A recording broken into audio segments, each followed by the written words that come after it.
Welcome. Thank you for joining me today. Today's video takes us to two separate mysteries that occurred in two completely different eras, but they both maintain one key thing in common.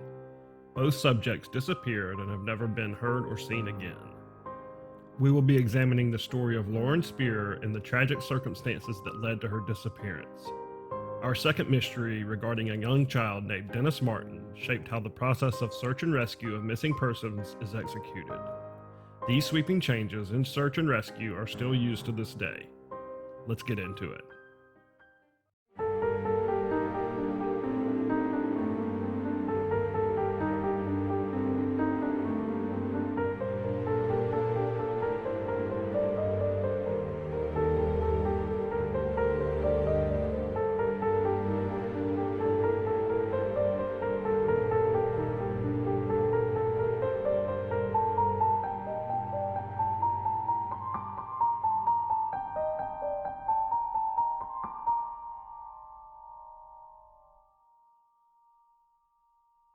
Police and Spierer's mother are pleading with the public to call in with any information they might have. I think that we were all very hopeful that there would be that one nugget of information or that one phone call that would come in that would lead us to Lauren.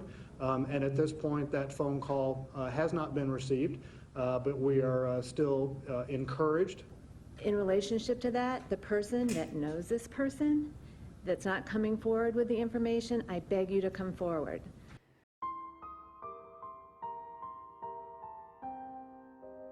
Lauren Spierer was born on January 17, 1991. She had a very comfortable upbringing in the affluent town of Scarsdale, located in Westchester County of New York. She had a very close relationship with her parents, Robert and Charlene, and the two of them had put Lauren in a situation where she would be able to succeed in whatever path she chose in life. She graduated from Edgemont High School in 2009. After graduating high school, she spent time at a summer camp in the mountain town of Honesdale, Pennsylvania. It was at this camp that she would meet her boyfriend, Jesse Wolfe, as well as most of the circle of friends that she would be close with while attending university. Lauren became extremely active in the Jewish community after graduating high school. She spent one of her first spring breaks while at university in Israel planting trees on behalf of the Jewish National Fund. She was 20 years old when she seemingly vanished in the early morning hours of June 3, 2011, near the campus of Indiana University in Bloomington, Indiana. Lauren attended Indiana University, where she was a textiles and merchandising major. The semester had just come to an end, and Lauren and her friends decided to have a night out partying to celebrate the end of the school term. She was accompanied by several of her male friends. However, her boyfriend Jesse Wolfe stayed at home that evening. According to her friends, mainly Jay Rosenbaum, Corey Rossman, and Michael Beth, Spierer was extremely intoxicated that night. It goes without saying that many students were partying that night and were very intoxicated, as college students do when celebrating the end of a semester. The police were able to piece together a detailed timeline of what happened that evening and early morning leading up to Lauren disappearing. There were multiple security cameras that captured Lauren's movements, as well as the testimony of friends that were with her that evening. At approximately 1:45 a.m., security footage shows Spierer entering the popular hangout Kilroy's Sports Bar. While at this bar, Lauren would take off her shoes while going out on an outdoor patio. The same cameras show her leaving the bar with friend Corey Rossman at approximately 2:30. Spierer was obviously inebriated at this point because she left her shoes and phone at Kilroy's. Sometime between 2:30 and 2:48 a.m., a passerby by the name of Zach Oakes saw Lauren and asked if she needed help because he said that it was obvious that she was extremely intoxicated.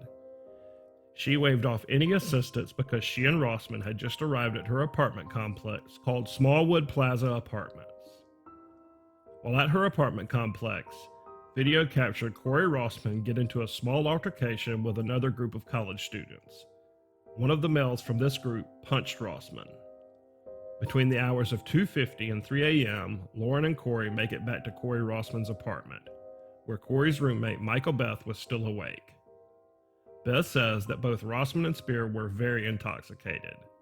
so much so that they both were staggering. Bess says that he then helped Rossman into his bed, but on the way into his bedroom, Rossman vomited on the carpet.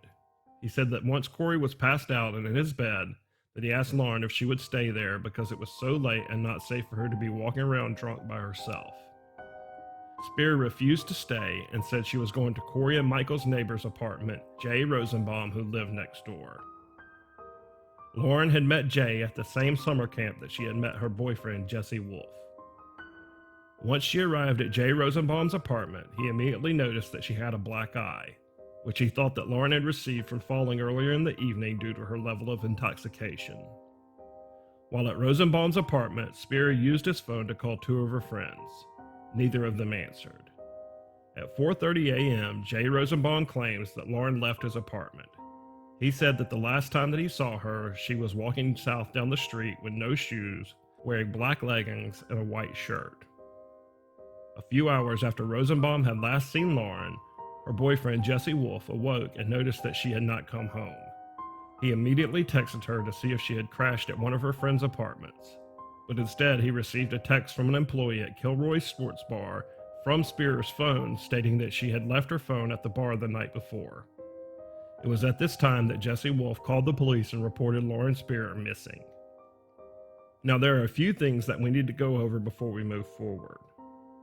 The most important being that Lauren's friends say that night she was taking drugs along with drinking large quantities of alcohol.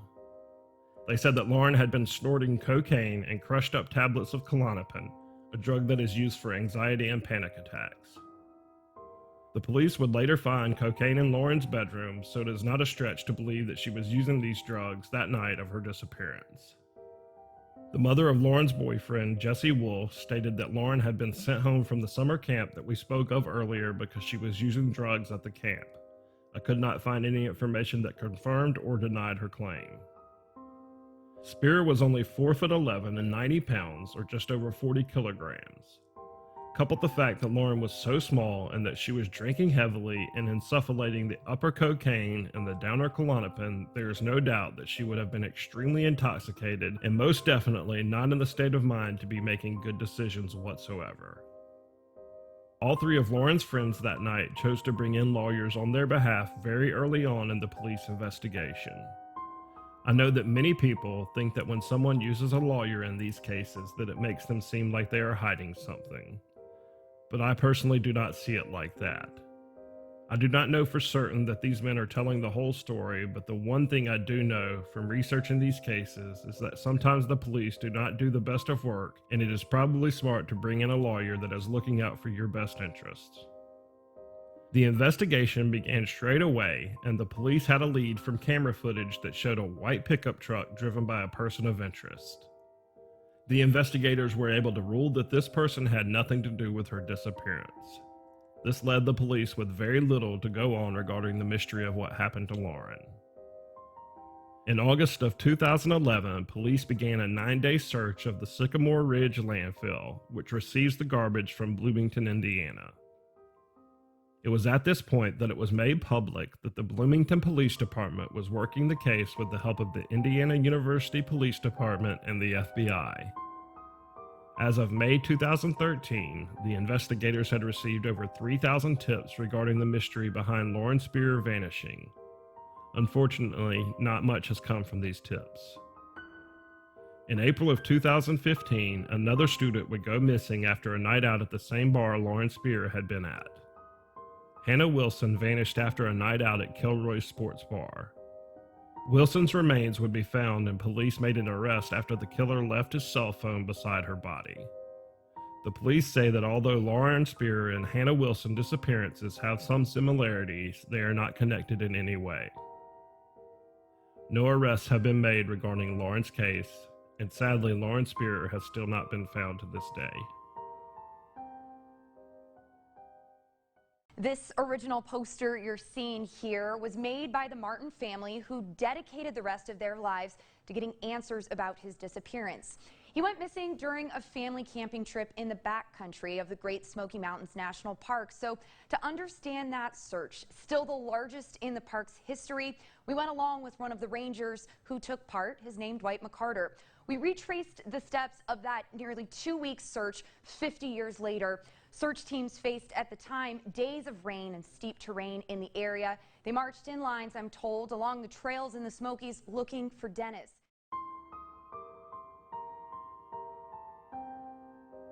On June 20th, 1962, Dennis Lloyd Martin was born. He was like most little boys in America in those days. He loved to be outside playing and enjoyed any time that his father, William Martin, would take he and his brother camping. The Martin men had a ritual of going to the Great Smokey Mountains and camping for Father's Day.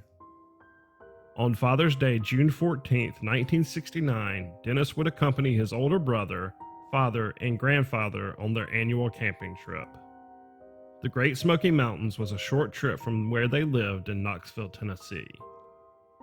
That afternoon at approximately 4:30, Dennis was playing with some other children at the campground that the Martin men were staying. Like little boys do, the children came up with a plan to circle around the trees and bushes and then jump out and scare the adults. As the kids broke off to do this, it was only a minute or two before all the children jumped out, except for one, Dennis.